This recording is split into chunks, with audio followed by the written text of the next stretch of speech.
Welcome to Andhraprabha. నేను నాగేశ్వరి. ఎన్నికలు సమీపిస్తున్న వేళ జనసేనకు సరికొత్త చిక్కులు వచ్చేలా కనిపిస్తున్నాయి.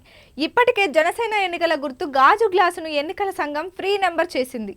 జనసేన అభ్యర్థులు పోటీ చేయని చోట్ల కూటమికి ఇది చాలా పెద్ద ఇబ్బంది అని చెప్తున్నారు. లేటెస్ట్ గా జనసేనానికి మరో చిక్కొచ్చి పడేలా ఉంది.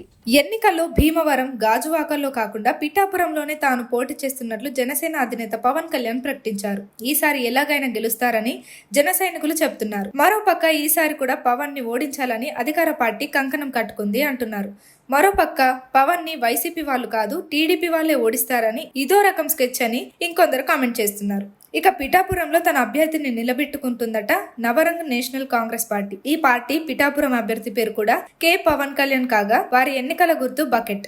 దీంతో ఈ విషయం ఇప్పుడు వైరల్ గా మారింది. కె పవన్ కళ్యాణ్ అనే వ్యక్తి గాజు గ్లాస్ ని పోలిన బకెట్ గుర్తుపై పిఠాపురంలో పోటీ అనే అంశం ఇప్పుడు జన సైనికుల్లో తీవ్ర ఆందోళన కలిగిస్తుందని అంటున్నారు. ఈ సమస్య కేవలం పిఠాపురానికే పరిమితం కాదని తెలుస్తోంది. రానున్న ఎన్నికల్లో బకెట్ సింబల్ ఉన్న తమకు పోటీ చేయొద్దని పవన్ కళ్యాణ్ బెదిరించారని, ప్రలోభ పెట్టారని నవరంగ్ నేషనల్ కాంగ్రెస్ పార్టీ జాతీయ అధ్యక్షుడు షేక్ జలీల్ ఎన్నికల సంఘానికి ఫిర్యాదు చేశారు.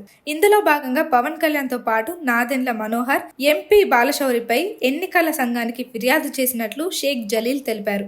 మచిలీపట్నం ఎంపీ బాలశౌరి తనను ఏకంగా తుపాకీతో బెదిరించాడని షేక్ జలీల్ ఆరోపించారు. గాజు గ్లాసు, బకెట్ గుర్తు చూడడానికి ఒకేలా ఉంటున్నాయనే ఉద్దేశంతో తమను పోటీ చేయవద్దని జనసేన నేతలు బెదిరింపులకు దిగుతున్నారని చెప్పారు. ఇదే క్రమంలో 5 కోట్లు ఇస్తామని కూడా ఆశ చూపారన్న జలీల్ తాను అందుకు ఒప్పుకోలేదని చెప్పారు.